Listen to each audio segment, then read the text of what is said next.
India में online gaming एक उभरती हुई इंडस्ट्री है। इसके साथ ही पिछले 2 सालों में इस इंडस्ट्री ने एक प्रॉमिसिंग ग्रोथ शो किया है। इसके कई सारे रीजंस हैं। पहला तो ये कि अब लोगों के पास यहाँ पे स्मार्टफोन्स उनके हाथों में पहुंचने लगे हैं। इसके साथ ही जो इंटरनेट की रीच है वो गांव के दूर दराज इलाकों में भी पहुंचने लगे। वहीं पे डिजिटल इंडिया कैंपेन ने भी इंटरनेट अवेलेबिलिटी के टर्म्स में यहाँ पे लाखों लोगों को हेल्प किया है। सिर्फ इतना ही नहीं, इंडिया में जो इंटरनेट पैकेजेस है उसके रेट भी सस्ते हो गए हैं, जिसके वजह से लाखों की तादाद में लोगों के पास अब इंटरनेट की सुविधा जो है वो अवेलेबल है। अगर CNBC 2020 की रिपोर्ट की माने तो डेटा यूसेज पर टेलीकॉम सब्सक्राइबर जो है वो भी यहाँ पे बढ़ा है, जहाँ पे ये आंकड़ा आपका साल 2015 में सिर्फ 0.4 GB तक सीमित था, वही बढ़ के साल 2019 में 10.4 GB तक पहुंच चुका है। तो आज के इस वीडियो में हम यही बात करेंगे कि इंडिया में ये जो ऑनलाइन गेमिंग में एक बूम देखने को मिला है उसके पीछे क्या वो की फैक्टर्स हैं और कौन कौन से ऐसे प्लेयर्स स्टार्टअप्स हैं जो कि यहाँ पे अर्ली मूवर्स है और उनको यहाँ पे इसके वजह से एडवांटेज मिल रहा है। इंडिया में यूजर्स का जो परसेप्शन है ऑनलाइन गेमिंग के प्रति वो बहुत हद तक चेंज हो चुका है। इसके साथ ही लोगों का जो ऑनलाइन पेमेंट सिस्टम्स में भरोसा है, इसके वजह से ये जो आपकी गेमिंग इंडस्ट्री है वो एक तरीके से बड़ी है, जिसके वजह से जो आपके गेम्स में इन ऐप परचेजेज है उसमें भी यहाँ पे बढ़ोतरी देखने को मिली है। मैं आपको बता दूं कि इंडिया में UPI one of the widely accepted payment system बन गया है। इसके साथ ही जो UPI ट्रांजैक्शन की वैल्यू है उसमें भी बढ़ोतरी देखने को मिली है।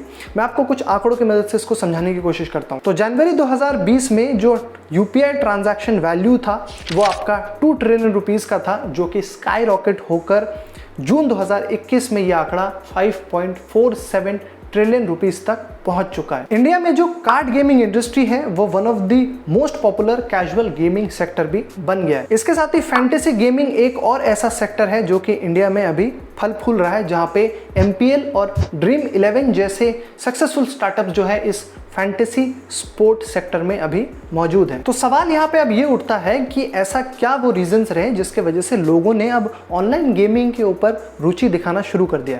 तो मैं आपको बता दूं कि कोविड-19 के लॉकडाउन की वजह से और वर्क फ्रॉम होम के चलते जो लोगों का ऑनलाइन गेमिंग के प्रति रुझान है वो यहाँ पे बढ़ने लगा। अब क्योंकि लोगों ने अपना जो समय है वो ज़्यादा से ज़्यादा मोबाइल गेम्स के ऊपर बिताया है, तो इसके वजह से इस इंडस्ट्री ने एक ज़बरदस्त रेवेन्यू के आंकड़े को भी यहाँ पे रिकॉर्ड किया। अगर बात करें KPMG इंडिया रिपोर्ट की तो उसमें ये कहा गया है कि कोविड लॉकडाउन्स के चलते ऑन एन एवरेज लोगों ने अपने मोबाइल डिवाइस पे 4 घंटा स्पेंड किया।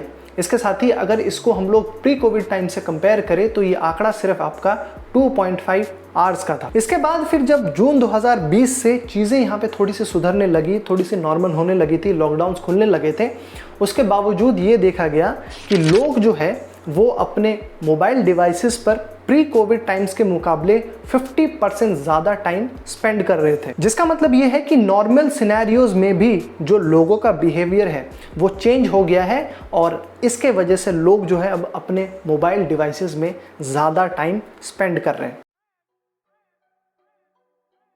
साल 2020 में इंडियन ऑनलाइन गेमिंग में अगर इन्वेस्टमेंट के टर्म्स में बात किया जाए तो एक एक्सपोनेंशियल सर्ज देखने को मिला है। वहीं पे अगर बिजनेस स्टैंडर्ड की रिपोर्ट की माने तो अगस्त 2020 से लेकर जनवरी 2021 के पीरियड में इस गेमिंग सेक्टर ने $544 मिलियन की इस टोटल फंडिंग को यहाँ पे उन्होंने रिसीव किया है। मैं आपको बता दूं कि मल्टी गेमिंग प्लेटफॉर्म्स ने मेजॉरिटी ऑफ फंडिंग्स को यहाँ पे कई सारे की प्लेयर्स से रिसीव किया। एग्जाम्पल के तौर पे Tiger Global, Sequoia Capital, Tencent, SoftBank इसमें शामिल है। वहीं पे स्टार्टअप्स ने मेनली इन फंड्स को टेक्नोलॉजिकल एडवांसमेंट में यूज़ किया। इसके साथ ही कंज्यूमर्स को uninterrupted simple user interface services provide करने में यूज़ किया। मैं आपको बता दूं कि रियल मनी गेमिंग स्टार्टअप ने ना सिर्फ अपने ऑपरेशंस को कार्ड बेस्ड गेम से लेकर ऑनलाइन फैंटेसी गेमिंग तक यहाँ पे एक्सपैंड किया है, लेकिन उन्होंने अपने पोर्टफोलियो में हाइपर लोकल गेमिंग को भी ऐड किया है ताकि ज़्यादा से ज़्यादा कंज्यूमर्स को यहाँ पे अट्रैक्ट किया जा सके। वहीं पे RMG इंडस्ट्री ने क्योंकि यहाँ पे अपने ऑपरेशंस को एक्सपैंड किए हैं और उनका पास एक वाइडर कस्टमर रीच है, तो इस वजह से इन्वेस्टर्स ने भी इस इंडस्ट्री में अच्छी खासी रुचि भी दिखाई है। लेकिन मैं आपको बता दूं कि ये जो इन्वेस्टमेंट है वो आपके सिर्फ बड़े प्लेयर्स तक इसमें सीमित नहीं है। मैं आपको बता दूं कि छोटे गेमिंग फर्म्स ने भी यहाँ पे इन्वेस्टर्स से अपने प्री सीरीज ए और सीड फंडिंग राउंड्स में कुछ अमाउंट भी रेज ज़रूर किया है। गेमिंग इंडस्ट्री के जो एक्सपर्ट्स हैं उनका ये कहना है कि ऑनलाइन गेमिंग ये जो इंडस्ट्री है वो आने वाले 12 से 18 महीने में बहुत हद तक ग्रो करेगी। इसके पीछे कारण ये है कि एक तो लोगों के बीच में इसको लेकर अवेयरनेस है, इसके साथ ही इसमें जो है एक ज़बरदस्त यूज़र एंगेजमेंट भी देखने को मिलता है। वहीं पे करंटली जो इंडियन गेमिंग इंडस्ट्री है उसमें 400+ मिलियन गेमर्स का एक ज़बरदस्त यूज़र बेस भी यहाँ पे मौजूद है। मैं आपको बता दूं कि इतने सारे पॉजिटिव एस्पेक्ट्स होने के बावजूद ये जो ऑनलाइन गेमिंग इंडस्ट्री है उसमें कुछ इश्यूज है जो कि यहाँ पे वो फेस कर रही है। पहला तो ये कि उसमें लो एवरेज रेवेन्यू पर यूज़र है। कहने का मतलब ये कि जो ऑनलाइन गेमिंग सेक्टर है उसमें उतना ज़्यादा रेवेन्यू वो अर्न नहीं कर पा रही है जितना उसका इंडिया में यूज़र बेस मौजूद है। क्योंकि इसके पीछे रीज़न ये है कि इंडिया में जो ऑनलाइन गेमर्स हैं वो इन ऐप परचेजेस में यहाँ पे ज़्यादा इंटरेस्ट नहीं शो करते। इसके साथ ही दूसरा रीज़न ये है कि जो ऑनलाइन गेमिंग कल्चर है वो इंडिया में अभी इवॉल्विंग स्टेज पे है, जहाँ पे अगर इसको हम डेवलपिंग कंट्रीज़ के साथ कंपेयर करें तो। नज़ारा टेक्नोलॉजीज़ ऐसी पहली इंडियन गेमिंग फर्म बनी है जिसने 2021 में आईपीओ निकाला है। इसके साथ ही नज़ारा टेक्नोलॉजीज़ की शुरुआत गेमर नितेश मित्रेन ने 2000 में की थी। वहीं पे कंपनी के जो बैकर्स है उसमें इंडिया के बिग बुल राकेश झुनझुनवाला शामिल है। इसके साथ ही वो इंडिया की वन ऑफ द ओल्डेस्ट और लार्जेस्ट ऑनलाइन गेमिंग फर्म्स भी बन चुकी है। नज़ारा मेनली पॉपुलर अपने क्रिकेट रिलेटेड गेम से हुई है। इसके साथ ही उन्होंने मोस्ट पॉपुलर चिल्ड्रन सीरीज जैसे कि मोटू पतलू और छोटा भीम को भी यहाँ पे प्रोड्यूस किया है। नज़ारा का एक और सब्सिडरी यूनिट है जिसका नाम है नॉर्डविन, जो कि इंटरनेशनल गेमर्स के बीच में एक जाना पहचाना नाम बन चुका है। इसके साथ ही नॉर्डविन जो है दुनिया भर के 60 देशों में ऑनलाइन गेमिंग इवेंट्स यहाँ पे प्रोवाइड करवाता है। नज़ारा टेक्नोलॉजीज़ के पास ऐसे कई सारी सब्सिडरीज हैं जो कि वर्ल्ड वाइड पॉपुलर है। इसके साथ ही साल 2021 में नज़ारा ने स्पोर्ट्स कीड़ा को यहाँ पे एक्वायर कर लिया था, जो कि एक इमर्जिंग गेमिंग प्लेटफॉर्म है।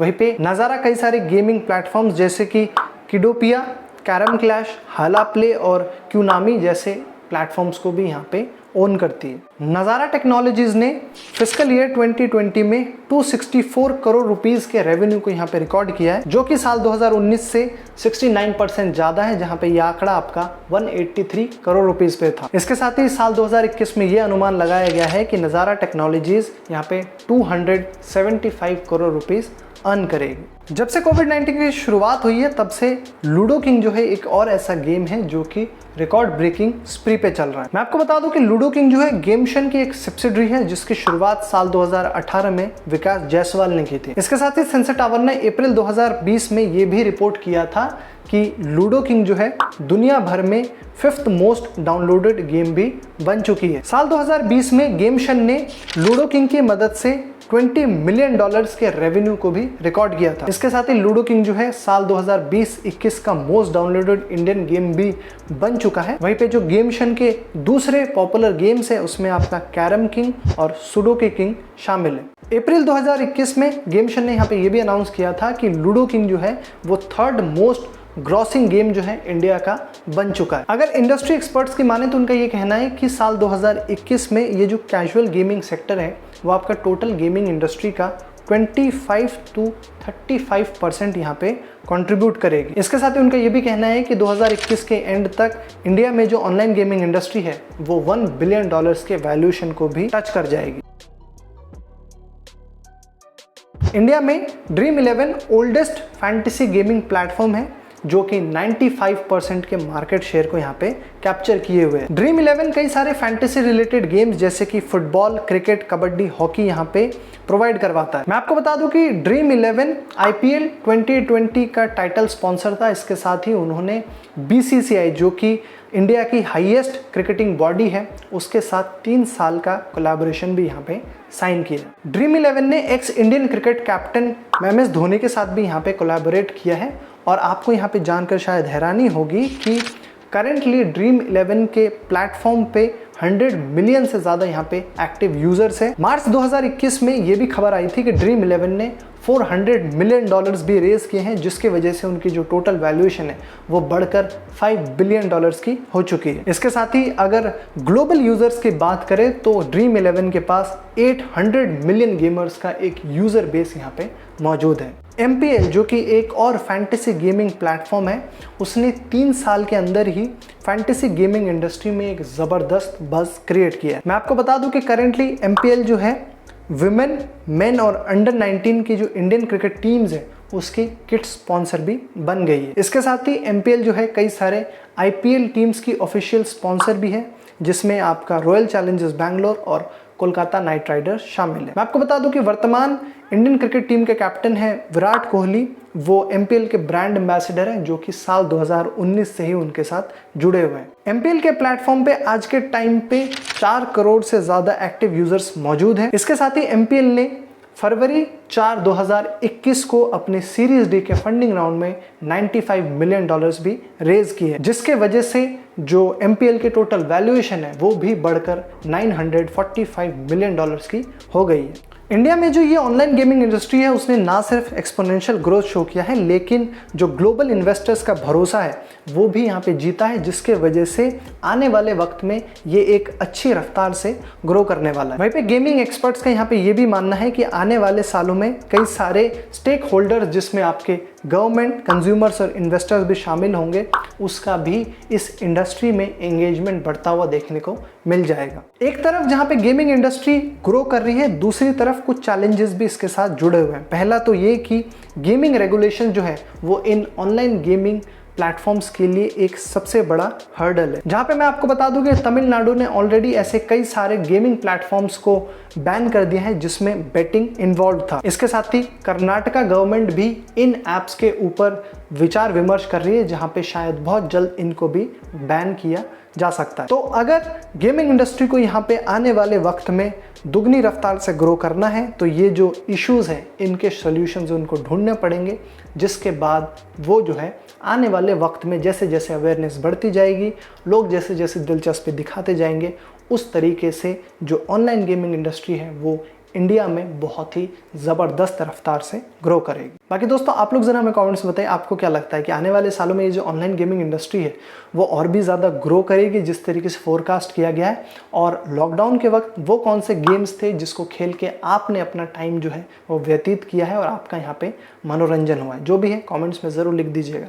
बाकी आई होप ये जो वीडियो है पसंद आया होगा, तो प्लीज़ लाइक कीजिएगा, क्योंकि ऐसी वीडियोज़ को बनाने में मेहनत लगती है। लाइक करके अपने दोस्तों के साथ भी ज़रूर शेयर कर दीजिएगा।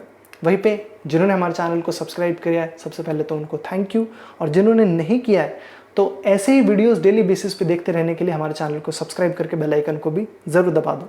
मेरा नाम तौहीदुर रहमान है, मैं आपको मिलूंगा अगली वीडियो में। तब तक आप देखते रहिए नेक्स्ट बिग ब्रांड को। Thanks for watching.